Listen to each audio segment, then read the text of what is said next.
LHK 그리고 열정.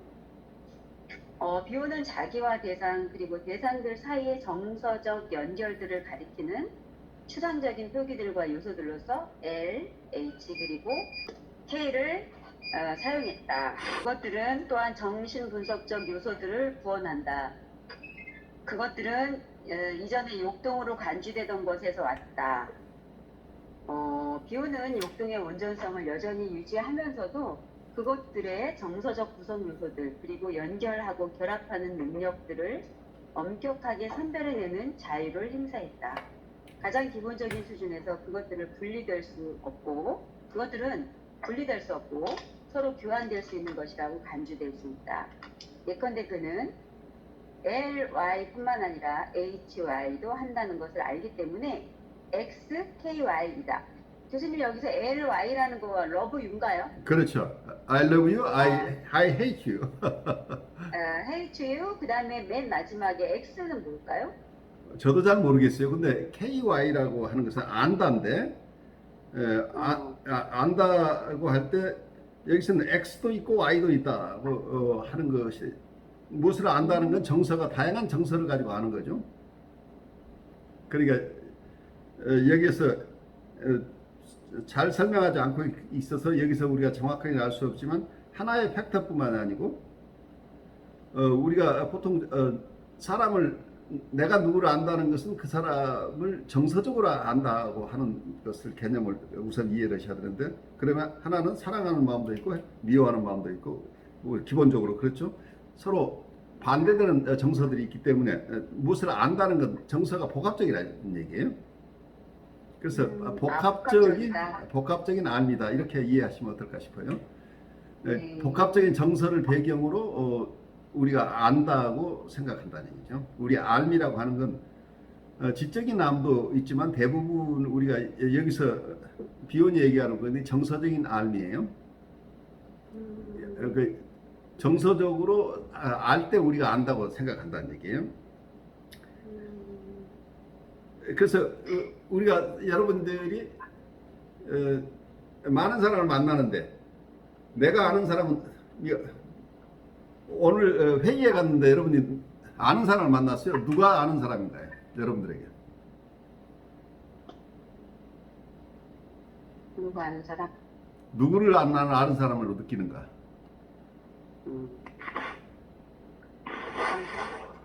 강사? 내 옆에서 같이 강의를 들으며 얘기했던 회의했던 사람?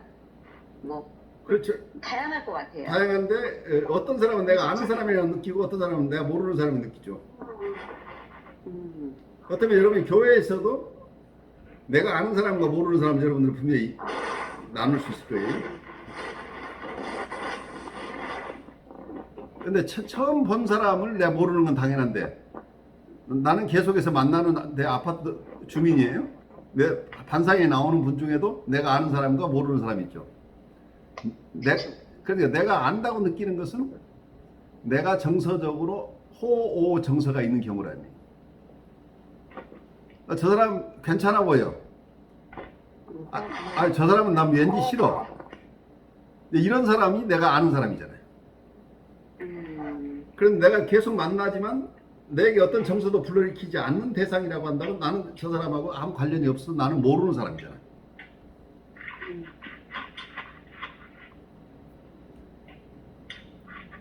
그래서 우리가 알미라고 하는 건 정서적인 알미라고 생각할 때는 우리의 정서가 어떤 종류의 정서건 정서의 양의 다과를 불문하고 정서적인 커넥션이 느껴질 때 어쩌면 정서적인 커넥션이 느껴지거나 아니면 정서적으로 멀어지거나 어쨌든 정서가 움직일 때 우리가 안다고 이렇게 느끼죠. 그래서 이 얘기는 비혼이 굉장히 중요한 어떤 터닝 포인트를 만들었는데 프로이드나 멜라니 클라인이 가지고 있는 것은 역동 이론이죠. 드라이브 티어리죠. 근데 우리 역동은 크게 봐서 성적 역동이나 아니면 공격 역동 이런 식으로 얘기를 하죠. 어떤 면은 삶의 본능, 죽음 본능 이렇게 얘기를 하는. 근데 이런 역동 중심의 이론을 바꿔놨어요. 그냥 역동으로 하는 게 아니고 정서로 바꿨다는 얘기. 이모션 중심으로. 그리고 역동 속에 포함되어 있는 것은 드라이브 속에서는 정서적인 컴포넌트가 정서적인 요소가 있고 또 하나 누구하고 연결하고 싶은 욕구가 있죠. 그러니까 이 연결하고자 하는 욕구, 링킹이나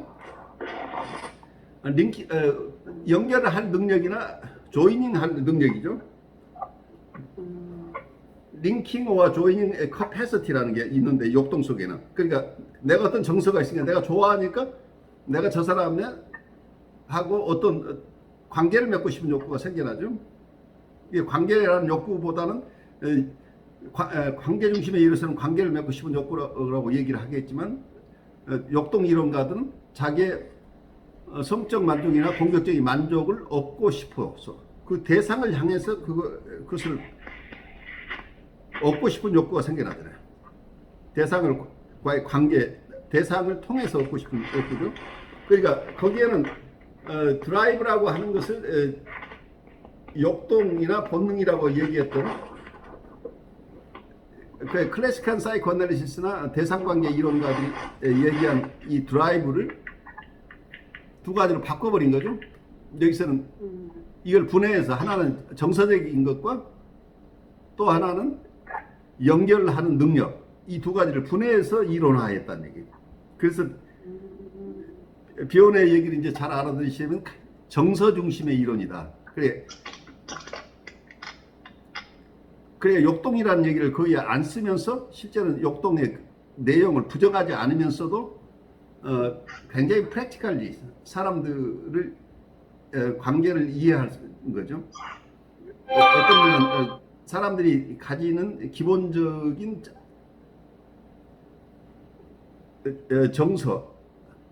정서를 정확하게 이해하고 그리고 사람들과 연결을 하거나 연결로부터 멀어지고 싶어하는 그리고 연결할 수 있는 능력 이제 이런 것을 가지고 욕동의 내용을 분해해서 자기의 새로운 이론을 만들었다 이렇게 이해를 하면 굉장히 참신한 이론으로 우리가 이해할 수 있죠. 왜 정서가 중요한가를 확실하게 우리에게 밝혀주고 있는 거죠. 다른 말로 우리는 누군가를 또는 그녀를 우리가 사랑하거나 증오한다는 우리의 인식을 통해서 안다. 고 이 기호들은 사실과 관련됨으로써 무의미한 상징들이 되는 운명에서 구제받을 수 있다. 동시에 그것들은 실제 정서적 상황들에 적용되는 것을 보장할 만큼 충분히 추상적일 수 있다. 분석가는 그가 조명해야 할 정서적 경험의 복잡성을 이해할 수 있어야 하지만 그러면서도 그의 선택을 이 세 개의 연결들로 제한해야 한다. 그는 연결된 대상들이 무엇이고 이 셋 중에 어떤 것이 그것들 사이의 실제 연결들을 가장 정확하게 나타내는지를 결정해야 한다. 하나의 정서적 에피소드를 테일하고 요약하는 것은 불완전한 기록을 산출하는 것이지만 분석가의 사변적인 묵상을 위해서는 좋은 출발점이다. 그것은 표기체제, 사실에 대한 기록과 작업 도구의 본질적 요소들에 대한 흔적들을 갖고 있다. 거기 중간에 밑에 보면은 비오는 LHK 표기 체계들이 살아있는 존재들에게만 사용되어야 한다고 지적한다. 그것들은 살아있지 않은 존재들에게는 적용되지 않는다. 그런 존재들에게는 과학만이 적용된다. 비오는 LHK를 열정과 연결시킨다. 우선 거기서 LHK라는 방식을 생명체에만 적용하자 이런 얘기를 하고 있죠. 무생물에 대해서는 이런 방식의 알미 아니다라고 보고 있는 거죠. 네. 열정 또는 열정의 결핍이라는 용어에서 내가 말하고자 하는 것은 LHK에서 파생된 구성 요소이다. 나는 이 용어를 폭력에 대한 암시가 전혀 없는 강렬함과 따스함을 지닌 정서적 경험을 나타내는 것으로 사용한다. 열정에 대한 인식은 감각에 달려있지 않다. 왜냐하면 감각들은 하나의 마음만 필요할 때 활동적이 되고 열정은 두 마음들이 연결될 때 두드러지기 때문이다. 열정이 현존한다는 것은 거기에 둘 이상의 마음이 있다는 것을 말해준다. 열정은 역전이와 분명하게 구분되어야만 하는데 후자는 억압에서 두드러진다. 감각은 자기 안에서 혼자도 일어날 수 있는 것이지만은 부분적으로 일어날 수 있는 것이지만 여기서 LHK라는 것은 아까 앞에서 말한 것처럼 Love You, Hate You처럼 뭔가 대상과의 어떤 연결되는 상호적인 것에서 발생되어지는 거기 때문에 하나의 마음만으로는 안 되고 두 마음이 연결될 때 두드러진다고 이렇게 설명을. 그래, 이 부분을 L이나 H나 K는 그냥 혼자의 감각 속에도 일어난다고 봐요. 그런데 패션이라고 할 때는 네. 두 마음이 필요하다는 거죠. 그러니까 여러분이 사랑한다고 할 때 짝사랑과 서로 마음이 통해서 하는 사랑을 생각해 보세요. 짝사랑하는 사람 얼마든지 있어요. 그렇지만 그 짝사랑이 상대방과 교감이 일어났을 때 여기에 패션이 생긴다는 얘기죠. 그 공감이 이루어지려면 두 마음이 필요하다는 얘기예요. 이 패션을 여기서 비온이 폭력에 의한 암시가 전혀 없는 강렬함과 따스함을 지닌 정서 경험이라고 얘기를 하고 있는데 사실은 이 표현이 적절해 보이진 않아요. 왜냐하면 그 뒤에 보시면 그로슈타인이 뭐라고 설명하고 있냐면 열정은 따스함의 정서뿐만 아니라 고통의 정서를 전달한다 이렇게 얘기를 하고 있는데 사실은 이건 패션은 상대방을 깊이 공감하는 마음이라고 봐야 되는 거죠. 그래서 결국은 순환이라는 개념이에요. 패션 오브 크라이스트 얘기가 나오는데 예수님의 순환이라고 하지 예수님의 열정이라고 우리가 표현하지 않고 있죠. 그러니까 임상에서 여러분이 내담자를 만날 때 내담자의 정서가 투사의 동시를 통해서 우리에게 올 때 그걸 다 품어내는 게 열정이라는 얘기예요. 이게 패션이죠. 그리고 고통스럽죠. 그래서 대부분 여기서 따스함이라 우리의 고통 자체도 어떤 다른 얘기로 한다면 강렬하고 따스한 것일 수도 있죠. 고통스럽지만 사실은 따스한 마음이죠. 그렇게 이해한다면 패션의 의미는 깊은 사랑은 예수님이 얘기한 패션은 깊은 사랑인데 그 깊은 사랑은 상대의 기쁨뿐만이 아니라 고통을 안아낼 수 있는 힘이잖아요. 고통을 안아낼 수 있는 커패시티죠. 그래서 이 패션이라는 용어를 굉장히 기술적으로 쓰고 있어요. 여기서는 패션에서는 상대를 품어내서 공감할 수 있는 이런 두 사람의 마음의 만남을 얘기를 하고 있죠. 두 마음이 같아지는 이런 게 열정이죠. 그래서 여기서 한 사람이 생각하고 있는 여러분들 속에는 미워하는 마음도 있고 사랑하는 마음 다 있어요. 누군가를 만나면 정도의 차이는 있지만 저 사람이 건강한 사람은 대부분 저 사람 미운 부분도 있고 좋은 부분도 있어요. 그런데 그게 정서적으로 힘든 분들은 무조건 나쁜 사람, 무조건 좋은 사람으로 이제 또 갈려 나오죠. 이런 정서들이 있는데 이건 한 사람의 마음속에서 일어나는 것이지만 여기서 패션이 일어난다고 하는 건 저 사람을 공감해낼 수 있는 힘을 패션이라고 얘기를 한다면 저 사람의 아픈 마음을 그대로 수용할 수 있는 이런 마음, 또 저 사람이 기쁨에 있을 때 그 기쁨을 쉐어할 수 있는 마음이죠. 우리말에 동거동락이라는 말이 있는데 어떤 관계가 깊어지면 동거동락이 되는 이런 상태죠. 같이 즐거워하고 같이 슬퍼한다. 이게 어떤 패션이라고 얘기할 수 있겠죠. 교수님 말씀하신 부분을 이렇게 책을 열거했는데 읽어볼게요. LHK는 열정의 구성 요소들이다. 열정은 따스함의 정서뿐 아니라 고통의 정서를 전달한다. 그것은 담는 분석가의 능력의 필수적인 요소인데 비온의 서술은 그리스도의 순환에 대한 서술을 닮아 있다. 내게 있어서 그것은 또한 한 사람의 정서적 아픔을 다른 사람에게로 옮겨놓는 귀신 축출의 신비한 행위와도 유사하다. 나는 LHK의 기능이 서로 분리될 수 없는 것이라고 생각하지만 어떤 순간에는 그것들 중에 어느 하나가 두드러지게 드러나고 다른 어떤 것들은 배경으로 물러날 수 있다고 본다. 근본적으로 우리가 하나의 대상을 아는 것은 그 대상에 대해 우리가 어떻게 느끼는지를 아는 것을 통해서이다. LH를 통해서. 비오는 종종 우리는 증오하지 않고는 사랑할 수 없고 사랑하지 않고는 증오할 수 없다고 말했다. 비온 학자들과 다른 사람들은 K에 대해 더 많이 언급했지만 나는 LH 없이는 K가 존재할 수 없으며 단지 그것들의 부재를 핑계로 삼는 시도들만 있다고 생각한다. 진정한 K는 그것이 미래에 알려지지 않은 상대역을 예고해 주지만 항상 일시적, 유동적이고 불완전하다. T 분석자가 K를 사용할 때 K의 미래 상대역인 O가 K에게 손짓할 때 재앙적 불안이 창출된다. 그런가 하면 만약 K 해석이 사실로 받아들여질 때 K는 마이너스 K, 거짓됨으로 변형된다. 그래서 그 마지막에 진정한 K는 여기가 이해가 잘 안 돼요. 네. 진정한 K는 여기부터가 잘 이해가 안 돼요. 무슨 얘기인지. 진정한 K, 여기 제가 영문을 가지고 조금 설명을 해줄게. 번역문 가지고 여러분이 알기가 좀 어려울 것 같아서. 네. True K is always transient, in flux, and incomplete. Even heralding is unknown counterparts in the future. 진정한 K, 진정한 R이라고 하는 것은 항상 일시적이라는 거예요.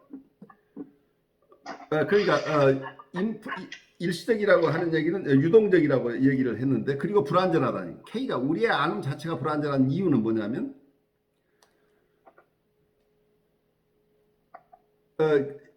이분 헤럴딩이 그게 O 아니에요, 교수님? 그게 O 아니에요? 바로 내가 그러니까 어제 아는 것과 내가 오늘 아는 거가 다른 거. 그러니까 이게 유동적이네. 이발빙 O라는 말을 들으셨죠? 네. O 자체는 어느 순간에 우리가 포착되긴 하지만 그 O를 내가 아는 순간 이미 그 O는 그 O가 아닐 수 있어. O는 계속해서 변화하기 때문이죠. 그래서 여기서 무슨 얘기를 하고 있냐면 항상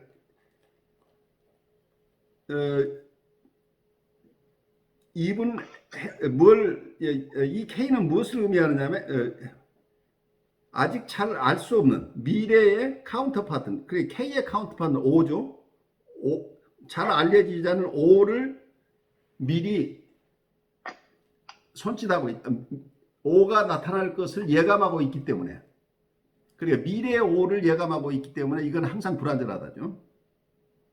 완전하지 않고 그리고 아주 유동적이고 단편적이라는 얘기죠.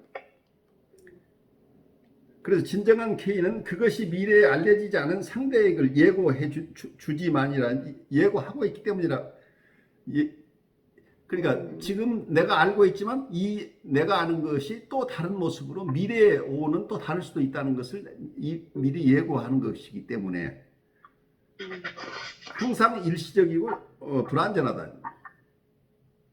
지금 상태의 O는 내가 지금 포착했지만 앞으로 어떤 모습으로 변할지 미래에 대해서는 아직 알려지지 않은 것이라고 하는 것을 알기 때문에 이게 완전하지 않다는 얘기죠. 그리고 그 다음 얘기는 as the adolescent accommodates to K, catastrophic anxiety is produced as K's future counterpart O beckons it. 그러니까 여기서 피분석자는 이 K, R을 받아들이기 때문에 catastrophic anxiety, 이때 K의 앞으로의 상대역, 현재 K의 카운터파트가 아니에요. 앞으로의 상대역인 O가 손짓을 할 때 우리는 불안을 느끼게 된다는 거예요. 아주 재앙적인 불안을 느끼게 된다는 거예요. 왜냐하면 지금의 내가 아는 O는 친숙한 O지만 미래의 O는 또 어떤 변화된 모습이 될지 알 수가 없죠. 그래서 내가 현재 K의 앞으로의 카운터파트인 O가 자기를 이해하라고 따라오라고 할 때 어떤 면에서는 이 피분석자는 그것에 대한 굉장한 불안을 느낀다는 거예요. 그래서 어쩌면 우리의 저항하고 관련되는 것들이죠. 임상에서는 뭔가 내가 지금 내 안에 있는 것을 알았어요. 근데 더 깊은 게 있어요. 앞으로 정말 이게 드러나려고 할 때 두려움 때문에 닫아버리는 경우들이 있죠. 얘기하다가 스탑해버리는 이게 저항이죠. 정말 그 실체를 어쩌면 내 안에 있는 나의 트루 셀프 아니면 내 안에 있는 신성 아니면 나의 고통의 진원지 참으로 힘듦의 정체가 드러나려고 할 때 그런 것이 드러날 것이 예감된다는 얘기. 만약에 우리가 오를 받아들이는 태도가 될 때 받아들이기 시작하면 이게 정말 깊은 게 나오기 시작할 때 우리는 더 큰 두려움을 느끼게 된다는 얘기죠. 그래서 그리고 어떤 해석이 내려질 때는 그 해석의 또 반대편의 얘기도 생각을 할 수밖에 없게 되죠. 그 해석에 대한 또 거기에 반대되는 그래서 거기에는 부인도 거짓 K가 있으면 또 마이너스 K도 또 나오게 되는 거죠. 그러니까 우리가 어떤 해석을 해주면 해석에 대해서 맞다고 하는 부분도 있지만 선생님 그게 아닌데요 하는 마이너스 K도 나오죠. 이제 이런 어떤 사항들을 지금 설명해내고 있어요. 그러면 교수님 이 얘기가 이제 아까 교수님 트루셀프라고 얘기했는데 이제 어떤 자기에 대해서 정말 자기의 진정한 진짜의 모습을 바라볼 때 굉장히 괴롭잖아요. 그렇죠. 그래서 진실이 두렵단 말이에요. 고통스럽고 만나는 것에 대해서 두렵고 그럴 때 저항이 일어서 나 더 이상 못하겠다. 그렇죠. 나 힘들어서 포기할란다.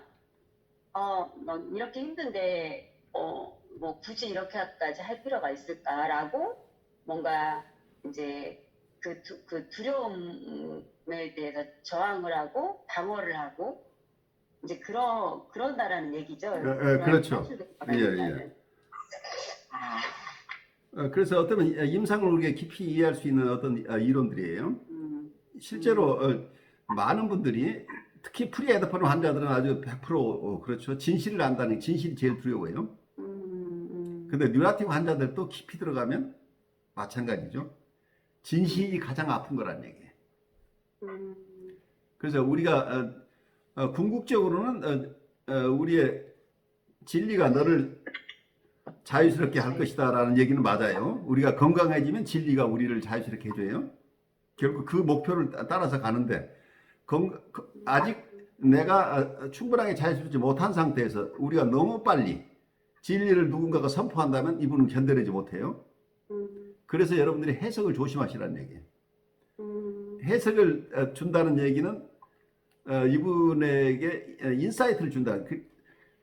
통찰 중심의 정신 분석에서 우리가 아주 조심해야 될 게 내담자의 상태가 이 K를 사용할 수 있고 그리고 그래서 이발빙 O를 두려워하지 않을 만큼 성숙한 이고 상태가 돼 있어야 된다는 거예요.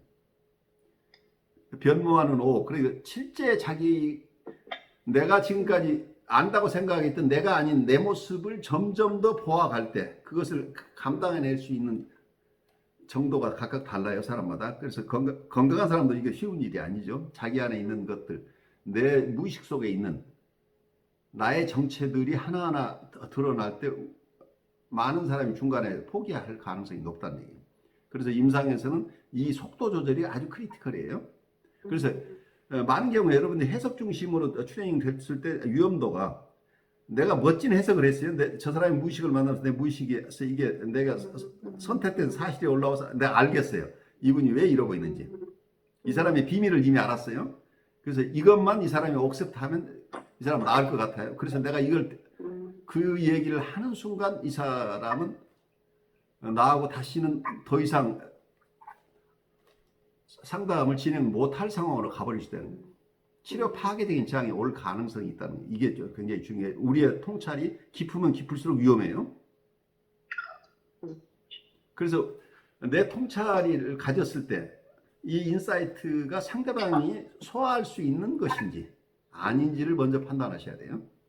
그래서 이분이 스스로 이걸 깨칠 때까지 여러분이 기다려야 될 경우도 있어요. 그래서 근데 우리에게 있는 유혹은 뭐예요? 우리가 멋진 치료자로 드러나고 싶은 우리의 자기애적 욕망이 커요. 우리의 나르시스틱 니드가 크다는 얘기예요. 이게 주관적인 역전이에요. 우리가 이 부분을 해소하지 못하면 임상에서 내담자에게 내가 얼마나 멋진 것을 깨달았니? 너 좀 보여줄까? 하면서 이걸 바로 전달할 가능성이 있죠. 근데 그 아주 천재적인 아이디어예요. 정말 이 사람 평생 깨쳐도 못 깨칠 걸 내가 깨쳐서 이걸 알려줬어요. 근데 그것이 이 사람의 모든 방어를 무력화시켜버리는 거죠. 이 사람은 이것이 두려워서 지금까지 온갖 증상으로 대비해오고 살아온 사람이에요. 자기의 실제 모습을 보는 것이 너무 힘들어서 온갖 방어수단, 온갖 강박, 온갖 분열 이런 것들이 방어수단이에요. 이 사람이 이 생명체가 살아가기 위한 방어수단이에요. 근데 이 방어수단을 함부로 건드려버리면 이분은 이 생태계, 자기를 보호해준 생태계가 사라져버리니까 이분은 견뎌낼 수가 없게. 그러니까 이 사람을 돕는다는 게 이 사람을 돕는 게 아니고 이 사람이 살아갈 힘을 완전히 박탈해버리는 결과가 올 수 있다는 거예요. 그래서 이 부분에 대해서 우리의 성찰이 굉장히 깊어야 돼요. 이게 우리가 내담자 중심의 상담을 여러분 단순한 테크닉으로 보시지 마세요. 우리가 대하는 이분의 인격체에 대한 존중이에요. 인격에 대한 존중이 반드시 필요한 거죠. 이 인격을 내가 함부로 건드리게 되면 어떤 결과가 오는지에 대한 그 위험성을 이해해야 된다는 거예요. 아이고 교수님 진짜 교수님 하지 말라는 거를 지난 시간에 그대로 했으니 어떡하죠? 애가 중간에 화장실 가더라고요. 중간에 화장실 가더라고요. 그래요. 저는 뭐 잘난 상담자가 되기 위해서 혹시 무의식에서는 그랬을 수 있어요. 근데 정말 너의 어떤 네가 느끼는 감정을 내가 함께 느낀 것 같다라고 하면서 그걸 이렇게 나누는데 이 아이한테 이제 어떻게 물어봐서 어떻게 지내는지 그랬더니 너무 그냥 흘러가는 대로 지낸다. 얘는 어떻게 보면 그게 방어일 수 있잖아요. 그렇죠. 다 그냥 생각하지 않고 다 그냥 아유 에라 모르겠다고 덮어놓고 그렇게 이제 흘러가는 대로 그냥 시간이 흘러가는 대로 상황이 흘러가는 대로 그렇게 이제 지내는 아이를 갖다가 자꾸 이제 감정을 자꾸 이렇게 들썩거리고 하니까 이 아이가 견딜 수가 없었나 막 화장실 갔다고. 그게 이제 자극이 심해지면 보통 일어나는 현상이에요. 아 자극이 심해지면요. 그렇죠. 자기가 자극이 심해 자기가 견딜 수 없을 때 신체적으로 드러나는 건데 이게 더 심해지면 일어나서 집에 가야 되는 상황이 이런. 아유 어떡해요 교수님. 아유 정말. 그래서 어떤 그런 것을 내가 공감해 주지만 그 공감된 얘기를 가능하면 아이가 스스로 얘기할 수 있도록 도와주셔야지 우리가 버벌라이즈를 많이 하는 게 위험하다는 빨랐던 것 같아요. 저는 이 아이가 이고센스가 좀 있다고 생각을 했는데 아유 아닌 것 같아요. 그러니까 그러면서 어떤 면에서는 누구도 완전하게 상대를 이해할 수 없어요. 그래서 경우에 따라서는 인터벤션 하고 잠깐 반응이 좋지 않으면 내가 철수하면 돼요. 그러니까 그것 때문에 보통 우리 내담자들이 상담자를 보호해줘요. 상담자가 실수를 하더라도 몇 번까지는 봐준다는 얘기예요. 그러니까 우리가 그때 이 시그널을 보고 우리의 태도를 바꾸면 무사하게 넘어간다는 얘기예요. 근데 한 번 딱 실수했다고 그냥 자리를 박차하는 경우는 드문데 내담자가 참을 수 없는 걸 참고 있는데 그걸 눈치 못 채고 똑같은 것을 계속 반복하면 견딜 수가 없다는 된다는 얘기죠. 그래서 내담자의 정서를 깊이 이해하면서 같이 가야 된다는 게 이런 거죠. 내담자는 말을 하지 않아요. 그렇지만 이게 저항이 여러 부문으로서 나타나는데 이걸 감을 잡지 못하고, 경우에 따라서는 이 저항이 있을 때 프리헤드폰 환자들의 저항은 여러분들이 절대 깨트리려고 하지 말라는 얘기예요. 아직 그 사람이 말하고 싶지 않은 게 있다고 한다면 그 말하고 싶지 않은 것을 보호해 줘야 돼요. 그래서 저항에 조인해 주는 게 현대 정신 분석의 트레이닝의 첫 번째예요. 저항을 깨트리려고 하지 말라요. 오히려 저항을 보호해 주라는 얘기예요. -L, -H, -K에 대해서 읽어보겠습니다. 정신분석의 요소들에서 비우는 K와 -K에 대해 다음과 같이 논한다. 그러므로 정신증 환자의 견해와 분석가의 견해 사이의 갈등, 그리고 환자가 그 자신과의 관계에서 갖는 갈등, 우리가 신경증 환자에게서 보는 것과 같은 한 부류의 아이디어들과 다른 부류의 아이디어들 사이, 또는 한 부류의 충동들이나 다른 부류의 충동들 사이의 갈등이 아니라 K와 K 사이의 갈등이다.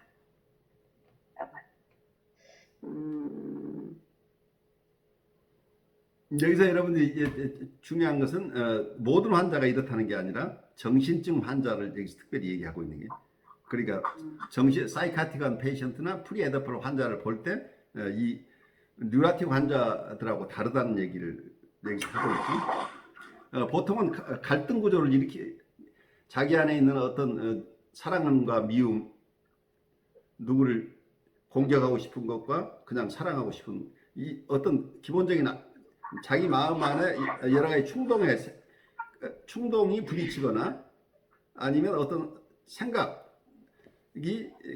각각 한 종류의 생각과 다른 종류의 생각이 다른 것을 소화해내지 못해서 애쓰는 건 보통 신경증 환자들이죠.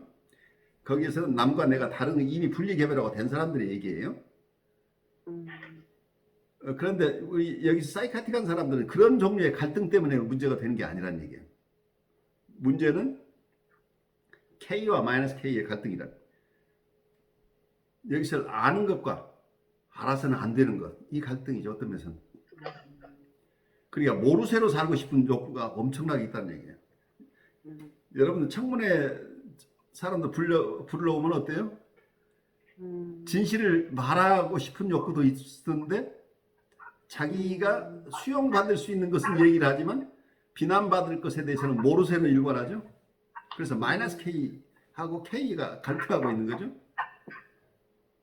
비오는 계속해서 환자편에서의 -K 활동은 예측할 수 있는 분석적 담화로 인도함으로써 더 깊은 자발적인 탐구를 가로막는 원인일 수 있다고 제안한다.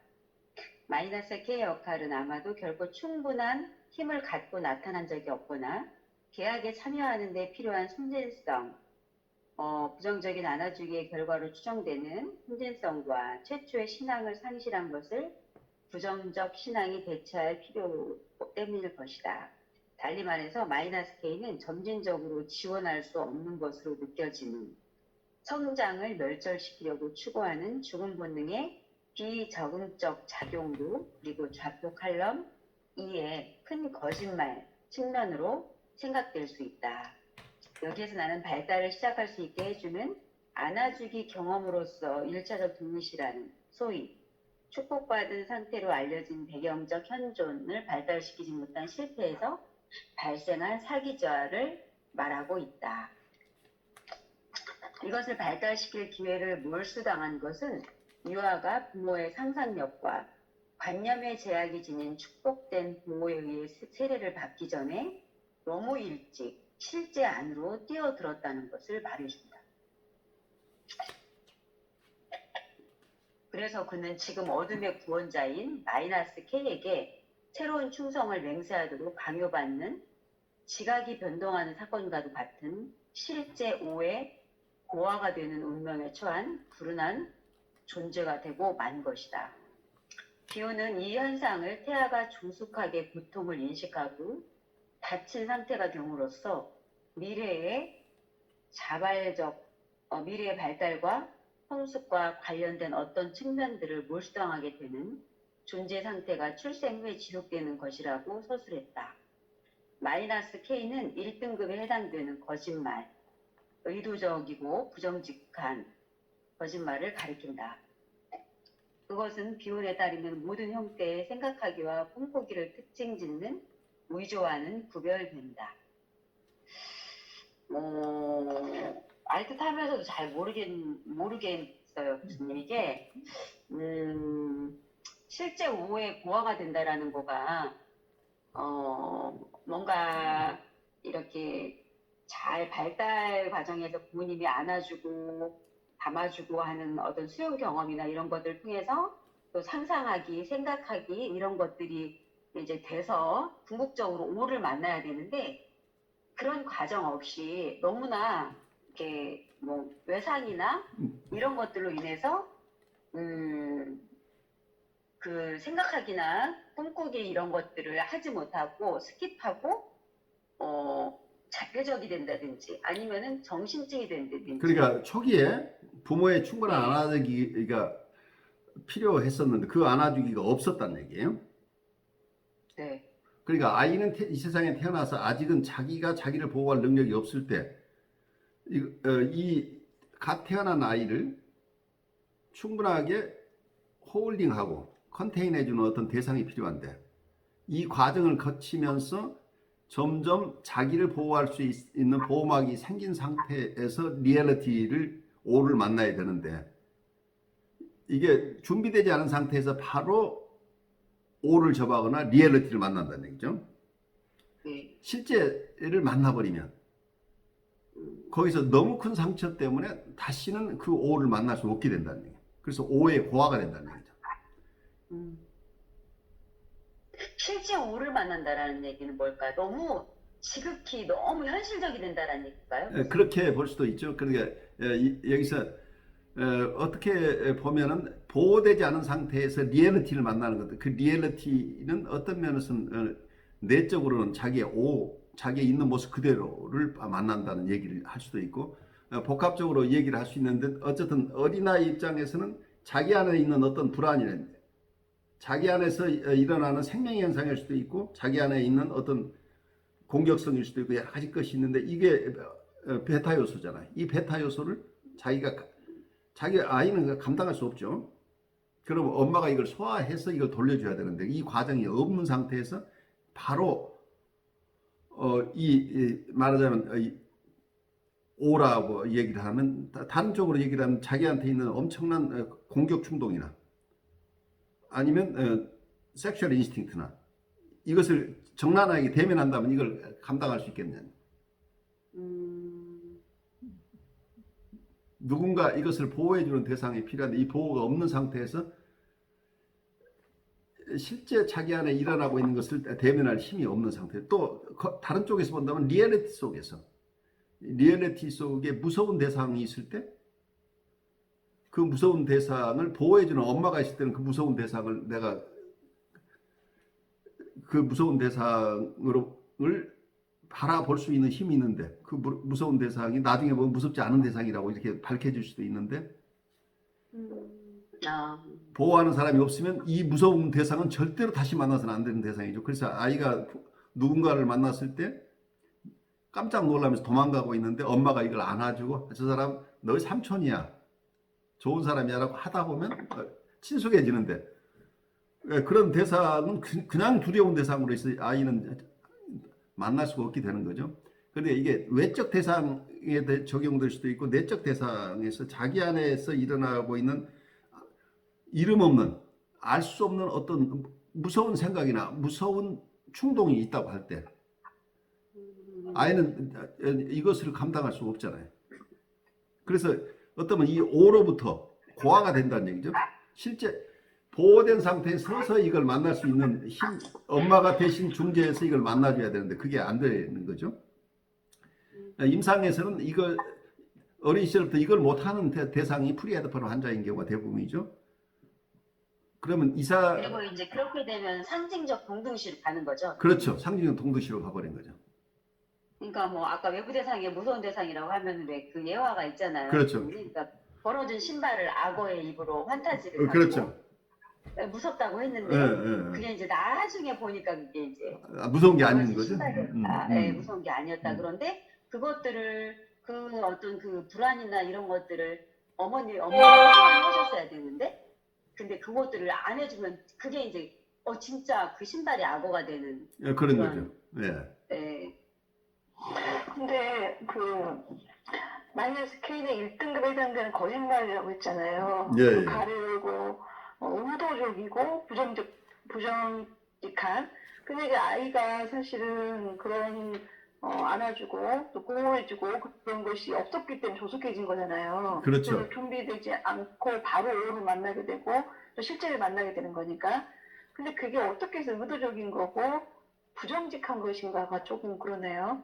그러니까 이건 이분 이론을 충분히 봐야 되는데 여기 몇 가지만 가져오니까 우리가 오늘 다 이해할 수는 없어요. 근데 보통 우리 꿈꾸기에서 일어나는 것은 어떤 것이에요? 여기서 마이너스 K는 1등급에 해당되는 거짓말이고 그것은 비혼에 따른 모든 형태 생각하는 위조와는 구별된다. 이렇게 이게 크로스투시타인 나름대로 해석이에요. 그래서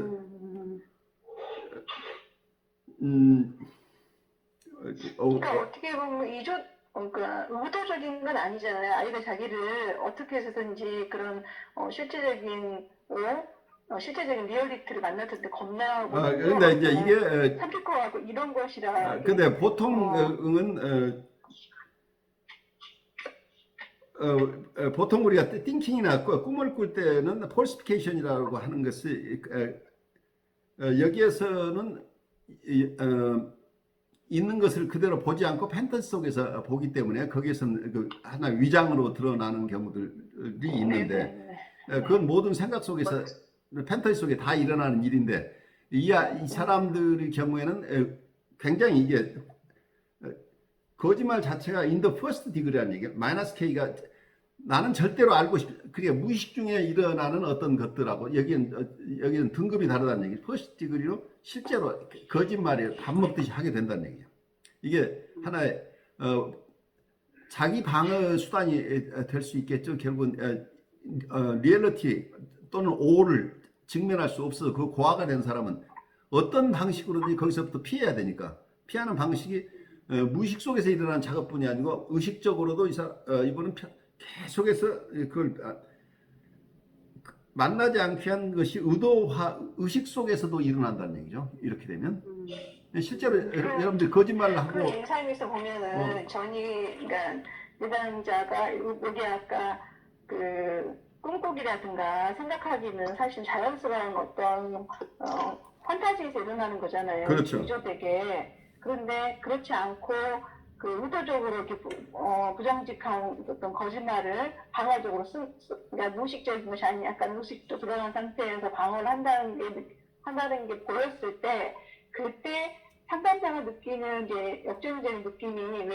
왜 아동 중에서도 되게 이렇게 거짓말을 치고 또 놀잇감을 가져가고 아주 몰래 아주 가져가고 그리고 나서 이거에 대해서 의도적이지 않게끔 뭔가 물어보면 아주 계획적으로 이야기를 하고 그랬을 때 느끼는 상담자의 어떤 그 화남 이런 것일 수도 있을까요? 그렇죠. 그게 근데 이제 그렇게 우리가 보통 철면피라고 그러죠.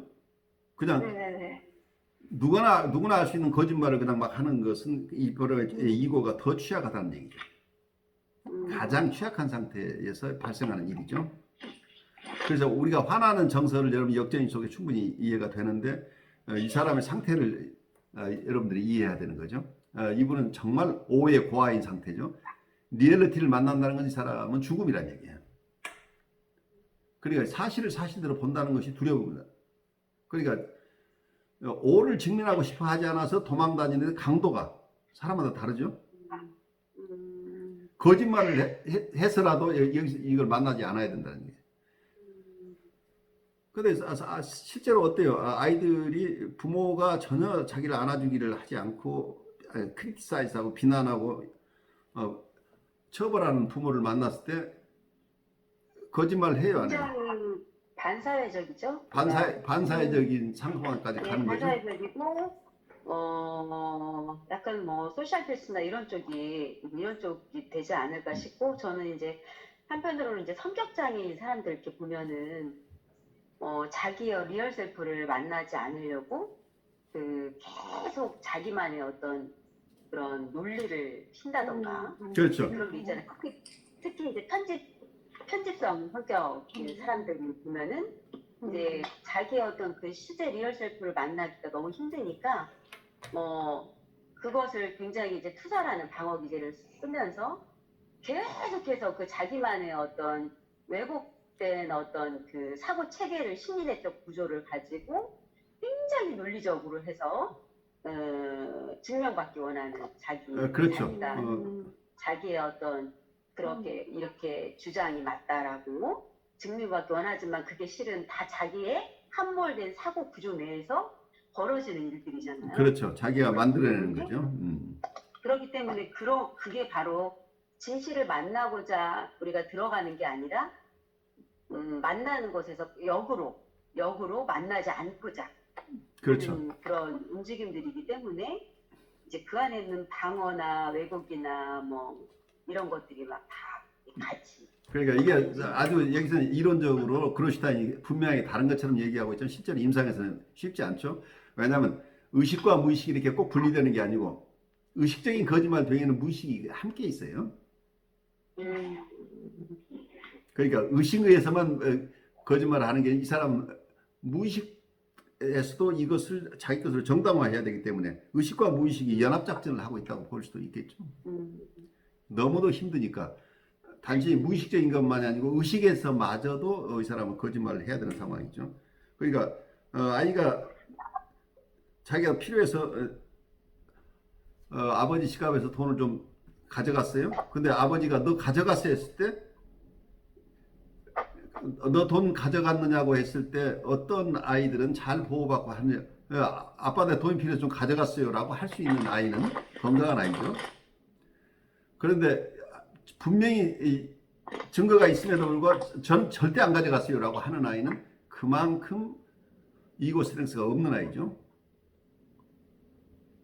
그러니까 거짓말을 해서라도 자기를 보호. 왜냐하면 실제 외부 현실이 거짓말을 하게 실제를 드러냈을 때, 오를 만났을 때, 그걸 드러냈을 때 수용해주는 대상이 있다고 한다면 그렇게 거짓말을 하지 않아도 되는데 만약에 그것을 드러냈을 때 자기가 만나는 것은 폭력밖에 없었다고 한다면 이 사람은 그 폭력을 피하기 위해서 어차피 숨기다가 자행이 넘어가면 좋지만 안 드러나더라도 내가 사실을 얘기하면 결국은 폭력이라고 한다면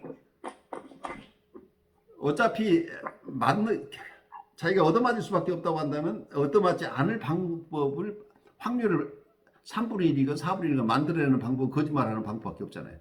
진실이 드러났을 때 자기는 처벌받을 수밖에 없다고 한다면 그래서 비온이 말한 말 중에 거짓말하기와 거짓말쟁이가 되는 것은 다르다라고 표현을 했더라고요. 예. 그래서 교수님 말씀하신 거짓말쟁이. 거짓말쟁이가 돼버리는 거죠, 심하면. 거짓말한다라는 것은 이제 전전 아까 교수님께서 말씀하신 것처럼 뭔가 의식에서 뭔가 사실대로 이야기하는 것에 대해서 그러니까 혼날 것이 두려워서 혼날 것이 두렵기도 하고 자기의 잘못이라는 것을 인식해서 말하는 정도면 그게 그냥 거짓말하는 것이고 그렇죠. 거짓말쟁이는 굉장히 노골적이고 의도된 거짓말. 그렇죠. 그건 상습적으로 그렇게 살아와 버린 거죠. 패턴화돼서. 그러니까 그 리얼 셀프를 만나지 않기 위한 그렇죠. 하나의 이제 방어 체계로 그렇게 사는 사람이.